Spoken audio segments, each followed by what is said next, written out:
बोलता क्यों नहीं? बोल कुछ। भाई मैं गूंगा हूँ, बोल नहीं सकता। अच्छा, बोल नहीं सकता। ले मेरे भी हाथ कटे हुए। वादों से अपने मुकरता नहीं, मरने से मैं कभी डरता। मेरे हालात ऐसे हैं कि मैं कुछ कर नहीं सकता। खाने को दे रहे। और भाई कहाँ था इतने दिनों से? कुछ नहीं यार, एक सुनार की दुकान खोली थी, फिर जेल हो गई। क्यों भाई? हथौड़े से खोली थी ना।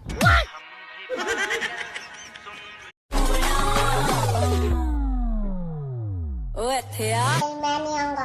पिछली बार भी ऐसे ही बुलाया था और पोचा लगवाया था।